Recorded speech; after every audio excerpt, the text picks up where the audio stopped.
Sedangkan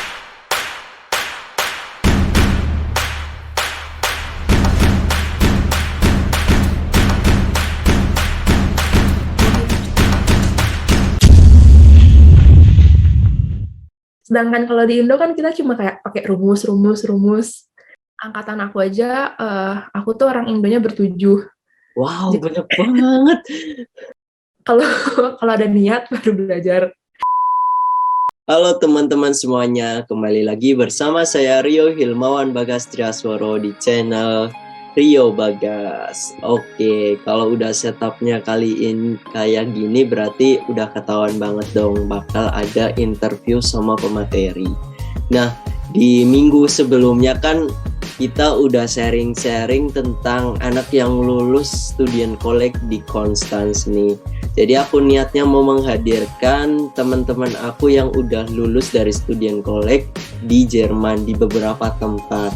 Nah, untuk kali ini kita kedatangan pemateri dari Kassel nih. Jadi kita akan berbincang-bincang tentang pengalamannya dia di Kassel dulu di student college. Oke, langsung perkenalan dulu, silahkan. Halo, nama aku Levina, lulusan dari STK Kassel. Oke, tapi dulu pas di Kassel itu ngambilnya Wirtschaft course atau Tech course gitu? Dulu aku ambilnya tech course, dan di sana tuh cuma ada 2 sih, cuma ada tech course sama WEC course, nggak ada M. Lah terus sekarang kuliahnya di mana BTW? Ambil jurusan apa gitu? Sekarang aku kuliah di Hochschule Niederrhein di Mönchengladbach. Oke. Kebanyakan orang tapi nggak ada yang tahu itu di mana. Kalau apa sih kota itu tadi? Itu terkenalnya sama tim sepak bolanya gitu di Bundesliga, makanya kayaknya udah pernah denger ini nih. Ya, kalau yang tahu bola tahu. Jurusan apa BTW? Tekstil Teknik Manajemen Unhaltigkeit. Oh, gila. Dari namanya aja udah keren banget kan ya. Kayak susah banget gitu diucapinnya gitu. BTW dulu pas masih di student college itu yang dipelajari itu apa aja gitu untuk teknik kurs sendiri? Yang pasti kan mate Deutsch, fisik. Aku tuh ada chemi sama informatik. Oke. Tapi kalau matematikanya sendiri tuh ada dibagi gitu nggak? Iya. Matematika dibagi 2, geometri sama analisis. Fisika juga dibagi 2, elektrisitas sama mekanik. Deutsch juga dibagi 2. Oh iya. Serius sama Munich gitu ya. Kan ada 4 kan kalau Deutsch. Lesson, gramatik, Führen sama Schreiben. Iya benar. Tapi aku penasaran deh, kalau misal di Kassel sendiri itu waktu yang dibutuhkan untuk lulus tuh berapa semester gitu loh, normalnya gitu? 1 tahun sih dia. 1 tahun, berarti 2 semester ya? Dan dia tuh penerimaannya emang cuma setiap winter semester. Kalau yang lain-lain kan ada summer semester sama winter kan. Oke. Kalau di sana cuma winter doang. Jadi kalau ngulang ya 1 tahun kemudian. Oh ya ampun, jadi kayak agak dramatisir banget ya gitu. Tapi ada nggak pengalaman temen gitu yang harus sampai ngulang gitu, atau semuanya lulus semua gitu? Puji Tuhan ya semua lulus sih. Belum pernah dengar ada orang Indo yang ngulang sih di sana aku. Oke. Soalnya kadang kayak kita orang Indo gimana ya, kayak lebih ngerasa pede di matematika gitu nggak sih? Kayak dibandingkan dari Auslander lain itu kayak kita ngerasa udah lumayan lah punya dasar gitu, seenggaknya gitu bisa diberbicara. Nggak tahu ya, yang aku rasain ya di STK. Kalau buat mate, sebenarnya emang pelajarannya tuh pelajaran SMA kan. Cuma kadang karena ada bahasanya yang susah sama gurunya tuh emang dia biasanya katanya ngajarnya di uni, jadi kadang tuh bahasa sama materinya lebih berat. Cuma menurut aku pasti bisa sih kalau orang-orang yang STK di Kassel. Oke. Tapi menurutmu sendiri dari beberapa mapel tadi itu yang paling susah tuh apa gitu? Oh ya pasti fisik ya. Fisika. Itu Soalnya kenapa? aku nggak pernah ngerti fisika. Oh, oke. Tapi di FSP nanti itu harus milih gitu nggak antara fisika atau kimia gitu? Iya, di aku boleh milih antara fisika atau kimia. Dan kamu milih apa? Kimia lah. Oh, kimia. Oke. Bener sih, kayak kadang teman-teman tuh ngerasa lebih nyaman di kimia gitu untuk buat FSP, kayak dalam tanda kutip lebih aman gitu, bisa dibilang gitu.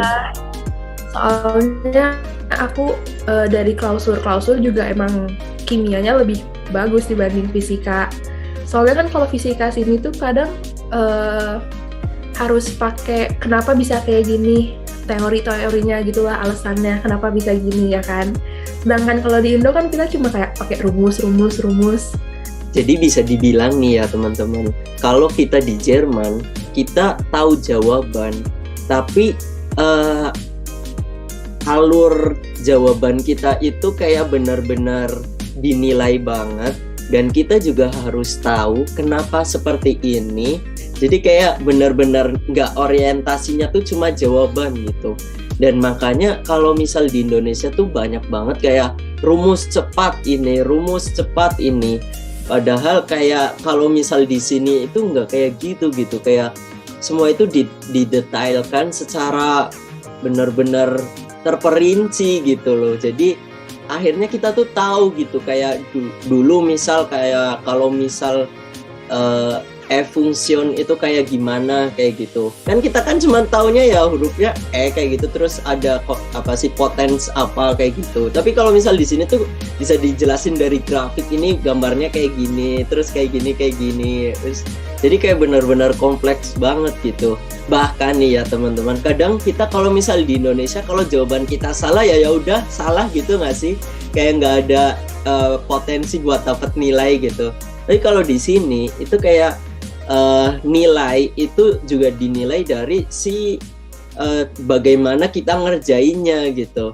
Bahkan kayak kalau misal kita jawabannya salah nih, tapi alur kita itu benar, tapi kita ada salah plus atau minus gitu harusnya kayak gitu. Itu tuh kayak cuma minus berapa aja gitu loh. Jadi nggak full punkte tuh hilang gitu. Jadi enaknya di sini tuh kayak gitu nggak sih? Benar. Oke. Tapi aku penasaran deh, kalau di Kassel sendiri tuh aturan penilaiannya gimana ya?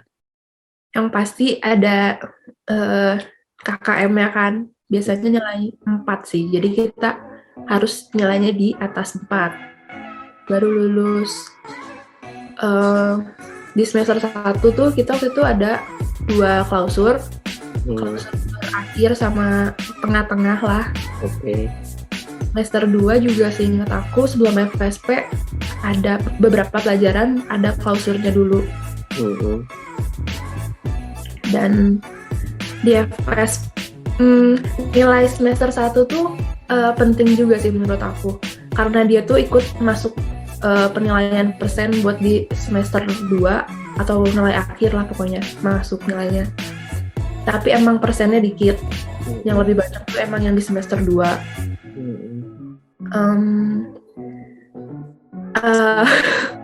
Waktu FSP juga kalau misalkan gak lulus tuh masih ada kesempatan untuk pengambilan nilai dengan cara ikutan tes Munlich. Jadi tesnya ya ngejelasinnya ngomong gitu kan. Iya gitu. Oke, itu tapi yang Munlich itu buat teman-teman yang nggak lulus di Schriftlich gitu nggak sih? Iya, kalau nilai FSP-nya nggak lulus baru bisa ambil ini. Oke. Aku kira nilai semester 1 tuh kayak nggak ada das spielt keine Rolle gitu loh buat semester 2 gitu. Oh berarti kalau di Kassel tuh ada gitu ya. Tapi kecil emang persennya. Oke. Terus kalau misal kayak apa sih buat naik semester 2 itu harus ada maksimal nilai 5 itu ada 2 atau kayak gimana gitu, ada aturan gitu nggak? Tahu aku ya. Yang penting kamu nilainya nggak merah aja deh. Terus KKM aja. Oke. Tapi kalau dari pandangan kamu sendiri ya, dari dulu pengalaman di STK gitu, sebenarnya bagi teman-teman Indo nih, kayaknya untuk bisa lulus dari semester 1 ke 2 terus lulus Studienkolleg itu kayaknya mungkin banget nggak sih? Mungkin sih. Menurut aku pelajaran di Kassel tuh nggak sesusah itu, beneran kayak SMA aja gitu pelajarannya, cuma pakai Deutsch, bedanya itu. Tapi otomatis kan pas dulu di Studienkolleg kan namanya juga hidup ya, mesti ada masalah-masalah gitu nggak sih? Boleh dong spill gitu dulu masalah yang menarik tuh apa aja gitu? Aduh, masalahnya ya banyak sih, tapi yang paling masalah itu emang bahasa kan. Buat nanya juga biasanya harus mikir dulu kata-katanya apa ya, mau ngobrol juga harus mikir dulu. Sedangkan kebanyakan orang yang dari kayak Rusia gitu-gitu kan, mereka Maroko tuh udah lebih jago untuk ngomong Deutsch-nya lebih bagus kan. Jadi kayak kadang tuh emang lebih minder untuk ngomong. Sebenarnya itu salah sih. Cuma ya gimana ya? Oke. Sama kalau apa ya, struggle paling iya kalau ngikutin pelajaran juga nggak selalu 100% ngerti kalau lagi kelas. Jadi emang harus ngulang di rumah. Tapi ya aku sih ngulangnya kalau mau klausur aja. Beberapa hari sebelum klausur ngulang, belajar sama teman-teman. Yang penting ada teman yang bisa buat ngajarin kamu. Tapi selain kita ngomongin tentang pelajaran nih, ada nggak sih masalah lain gitu pas di Studienkolleg gitu? Misal kayak dulu temen aku yang di Konstan itu dia ada masalah sama temen-temennya, angkatannya kurang kompak dan lain-lain gitu. Kalau angkatanmu sendiri gimana nih? Sama sih, kayaknya kompak nggak kompak emang nggak kompak. Soalnya kebanyakan mereka udah bergrup kan. Oke. Angkatan aku aja, aku tuh orang Indonya ber-7. Wow, banyak banget. Iya, jadi kayak kemana-mana kan kita bareng gitu ya. Terus ada yang orang Vietnam juga, mereka banyak banget kan. Jadi mereka juga berkelompok. Jadi emang kurang kompak aja gitu. Sama kebanyakan di kelas aku anak-anaknya tuh pendiam. Jadi ya aku juga terpancing untuk diem. Oke. Tapi untuk ukuran STK dan sekelas itu orang Indonya tuh ada 7 gitu ya. Itu banyak banget gak sih bisa dibilang. Cuma di Kassel tuh untuk T-Kurs kan dibagi 2 kelas kan. Jadi kita tuh punya yang satu 4 orang, yang satu cuma 3 orang. Oke. Iya gitu. Tapi ya sama aja kan, jadi jarang untuk ngomong Deutsch. Bener. Kalau misal dibandingin dengan keadaan aku sih kemarin, malah aku tuh di kelas orang Indo sendirian gitu, yang T-Kurs gitu. Jadi kayak benar-benar harus dipaksain banget buat ngomong Deutsch sih kayak gitu. Tapi memang bener banget ya tadi disampaikan, kayak setiap itu tuh punya grupnya masing-masing gitu. Kayak misal gini nih, ada negara-negara yang bicaranya pakai bahasa Rusia. Nah, mereka ngumpulnya satu nih. Terus ada yang kayak misal yang Vietnam kan di sini banyak banget ya. Aku juga nggak tahu asal mulanya kayak gimana. Tapi banyak banget. Terus kayak Vietnam ngumpul gitu. Terus yang kayak ya lain-lain juga kayak gitulah. Nah, kalau aku sendiri, karena aku merasa Indonesia sendiri gitu, jadi aku harus nempel sana sini gitu. Tapi aku terus terang kayak lebih akrabnya tuh sama teman-teman dari Vietnam gitu. Kayak aku ngerasa ya ampun, kayak kita tuh masih satu budaya gitu. Bahkan aku kayak kalau misal ada grill party ataupun party sama mereka ataupun gimana tuh kayak apa ya? Ada makanan-makanan tuh kayak bener-bener dari Indonesia gitu. Kayak misal kangkung ya, pecel kayak gitu kayak itu. Wow, ini bubur ayam coba itu kayak ya ampun, aku ngerasa kayak lagi di Indo gitu kalau misal lagi bareng-bareng sama mereka gitu. Enaknya gitu. Soalnya masih sama-sama satu Asia ya. Biasa kadang gitu nggak sih, kayak lebih merasa nyaman ketemu sama orang yang dari Asia. Bener banget. Kayak kita ngerasa lebih saudara gitu nggak sih? Paham? Gitu. Lebih nyambung kadang. Ya. Gitu. Oke. Tapi aku mau nanya nih, dari beberapa faktor ya yang bikin kamu lulus student college, kalau dari versi kamu sendiri itu apa sih yang penting banget yang bikin kamu tuh bisa lulus gitu dari student college Kassel gitu? Faktor temen. Temen? Kenapa temen? Tentunya temen aku kan lebih pada ngerti gitu ya. Jadi aku kalau nggak ngerti aku bisa nanya. Tapi ya itu temen Indo juga. Jadi lebih membantu banget kan. Nggak kesulitan sama bahasanya. Sama faktor apa ya? Tahu diri aja. Tahu diri gimana nih? Jangan sistem SKS kayak biasa kita di Indo ya. Nggak bisa kan. Benar. Harus beberapa hari sebelum klausur mulailah belajar. Terus kalau misal kayak apa ya, dari pola belajar kamu sendiri tuh kayak gimana gitu? Atau setiap hari 3 jam setiap malam itu harus belajar kayak gitu atau gimana nih? Enggak sih, aku nggak ada kayak hari ini pulang belajar ini, hari ini pulang belajar. Gak ada kayak gitu. Aku sistemnya jadi cuma kayak kalau ada niat baru belajar.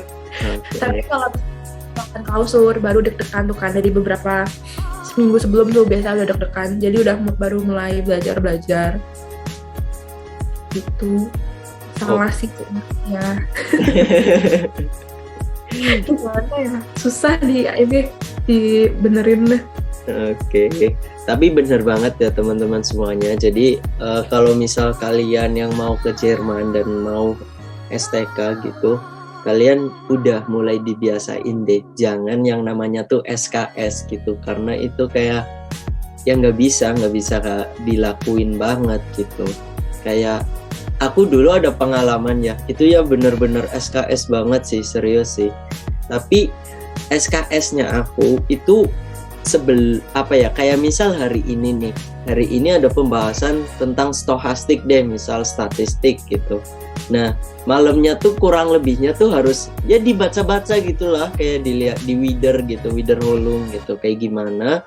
Jadi nanti walaupun pas di endingnya itu kita SKS, tapi seenggaknya kayak kita tuh dulu pernah ingat gitu loh, ini materi yang ini, ini gitu.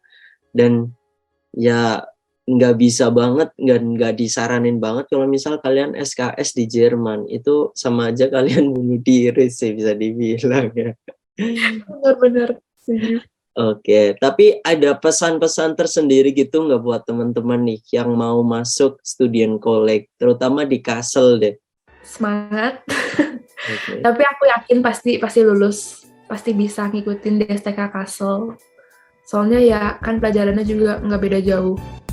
Dan menurut aku, waktu itu aku pernah coba ANP di KL. Aku cuma ikut ANP 2 kan, Kassel sama KL. Menurut aku, ANP Kassel tuh emang lebih gampang dibanding KL. Jadi ya menurut aku kalau kalian dari Indo pasti ya, bisa sih. Jangan dibawa stres juga, jalanin aja. Oke, mengalir aja lah ya. Day by day aja lah. Oke. Ini untuk penutup ada closing statement gitu nggak nih buat teman-teman semua nih? Nggak ada sih, semangat aja. Oke. Oke, berarti kurang lebihnya kayak gitu ya teman-teman, tadi cerita untuk Studien Kolekasel nih. Jadi dari awal proses untuk ANP-nya kayak gimana, terus di dalamnya seperti apa dan lain-lain, kalian bisa simak lebih dalam. Dan juga buat teman-teman semua nih yang kepo sama pemateri Instagramnya apa, kalian bisa lihat di sini nih. Kalian tinggal lihat. Nah, terus buat teman-teman semua yang butuh informasi untuk kuliah di Jerman, kalian bisa subscribe channel ini, kalian pantengin nih info-info apa aja. Kalau misal kalian ada pertanyaan, kalian bisa gampang DM aku di Instagram aku di sini. Terus linknya juga ada di bawah, ada email, ada Facebook, ada WhatsApp. Kalian tinggal kontak aku aja kalau misal mau sharing-sharing. Oke? Thank you banget buat sharing-sharing kali ini. BTW semoga bermanfaat semuanya. Dan ich bedanke mich bei Ihnen für Ihre Aufmerksamkeit. Bis dann und auf Wiedersehen. Tschüss. They want the best of me now, best of me now, best of me now, best of me. They want the best of me now, best of me now, best of me now.